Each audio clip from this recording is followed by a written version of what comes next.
ففروا إلى الله ففروا إلى الله ففروا إلى الله ففروا إلى الله. بسم اللہ الرحمن الرحیم. کنتم خیر امۃ اخرجت للناس تأمرون بالمعروف وتنہون عن المنکر وتؤمنون باللہ. اللہ رب العالمین قرآن مجید کے اندر فرماتے ہیں کہ تم ایک بہترین امت ہو جو لوگوں کے لیے نکالی گئی ہو تاکہ تم لوگوں کو نیکی کا حکم دو اور برائی سے روکو. یعنی کہ اس آیت کے اندر اللہ تعالیٰ ہمیں یہ بات سمجھانا چاہتے ہیں کہ تم میں سے بہترین امت وہ ہے.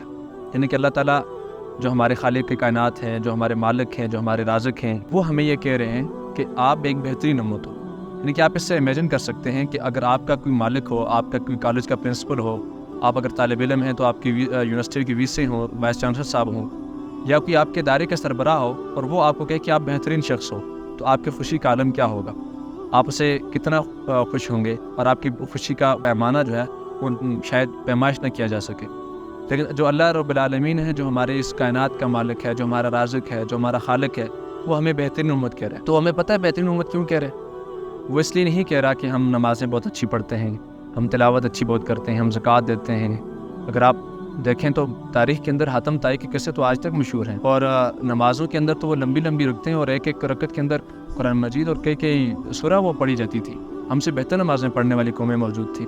تو پھر کس بات کے اوپر جو ہے نا وہ ہمیں یہ بات کہی جا سکتی ہے کہ تم ایک بہترین امت ہو. یعنی کہ ہماری نمازوں کے اوپر، ہمارے روزوں کے اوپر، ہماری زکوٰۃ کے اوپر، ہمارے حج کے اوپر ہماری کون سی ایسی عبادت ہے جس کے اوپر ہمیں بہترین امت کہا جاتا ہے. تو اللہ تعالیٰ ایک قرآن مجید کے اندر ہمیں یہ بات سمجھانا چاہ رہے ہیں کہ دراصل بہترین امت وہ ہے کہ جو نیکی کا حکم دیتی ہے اور برائی سے روکتی ہے.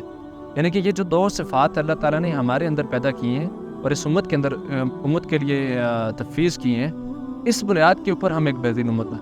اگر ہم یہ کام نہیں کر رہے، ہم بے شک اپنی نمازوں میں، اپنی عبادات میں، اپنے ریچولز میں بہت زیادہ فعال ہیں اور وہاں کام کر رہے ہیں اور اپنے طریقے سب چیزیں کر رہے ہیں، لیکن اگر ہم یہ دین کا کام نہیں کر رہے، ہم دعوت کا کام نہیں کر رہے، ہم اگر برائی سے نہیں روک رہے اور نیکی کا حکم نہیں دے رہے، تو میرے خیال میں ہم بہترین امت میں نہیں آتے، جو کہ قرآن مجید کا یہ کہنا بھی ہے اور اس کا فرمان بھی ہے. بنی اسرائیل کے ایک بزرگ تھے، وہ بہت نیکوکار تھے، بزرگ تھے، اور ان کے کوئی ایسا لمحہ اور ایسا زبان سے کوئی ایسا وقت نہیں گزرا تھا کہ جس میں اللہ کا ذکر نہ کرتے تھے. یعنی کہ کوئی سانس کے ایسا لمحہ نہیں تھا کہ جس کے اندر وہ اللہ رب العالمین کی بڑائی بیان نہ کرتے ہوں، ان کی کبریائی بیان نہ کرتے ہوں، اور اس کے ذکر سے جو نا وہ غافل رہتے ہوں. وہ نمازیں پڑھتے تھے، وہ ہر کام کرتے تھے، لیکن وہ تنہائی کے گوشوں میں اپنی تمام تر چیزیں وہ لگے ہوئے تھے. لیکن وہ جو بستی تھی وہ ساری اللہ کے عذاب سے بھری ہوئی تھی، اللہ رب العالمین کے رولز کی وائلیشن ہو رہی تھی، ہر طرح کے وہاں پہ چیزیں تھیں. لیکن اس بندے کو کوئی سروکار نہیں تھا، وہ کبھی بھی اس قوم کی طرف نہیں نکلا تھا کہ وہ باہر جا کے اس قوم کو یہ بتایا کہ تم نیکی کا حکم انہیں دے اور برائی سے روکنے کی کوشش کرے. یعنی کہ اس کے سامنے اللہ رب العالمین کے رول وائلیشن ہوتے تھے، لیکن وہ اللہ اللہ کرتا تھا اور وہ اپنی عبادتوں میں مشغول تھا.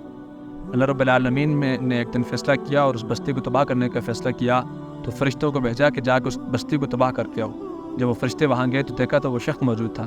تو فرشتے واپس اللہ رب العالمین کے پاس آئے اور کہا کہ یا رب العالمین، وہ تو آپ کا بندہ اتنا نیکوکار ہے، وہ وہاں اس بستی کے اندر موجود ہے، اس کی کوئی نماز قضا نہیں ہے، اس کے روزے بھی رکھتا ہے، وہ آپ کی ذکر کرتا ہے، کوئی اس کے ایک سانس بھی ایسی نہیں ہے کہ جو جس کے ذکر کے بغیر گزرے. وہ غافل انسان نہیں ہے، وہ آپ کا عبادت گزار انسان ہے.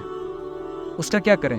تو پتہ ہے اللہ تعالیٰ نے کیا جواب دیا؟ اللہ رب العالمین نے جواب دیا کہ سب سے پہلے جا کے اس شخص کے اوپر وہ ساری بستی اڑ دو کہ اس کے سامنے میرے رولز کی وائلیشن ہوتی رہی، لیکن اس کے ماتھے پہ بال نہیں ہے، یہاں کبھی چہرہ سرخ نہیں ہوا، اس وجہ سے کہ یہ میرے سامنے اس معاشرے کے اندر قوانین کی وائلیشن ہو رہی ہے اور اللہ رب العالمین کے جو بے حرمتی اور ان کے رولز کی وائلیشن کی جا رہی ہے، لیکن اس کو ٹس سے مس نہیں ہوا.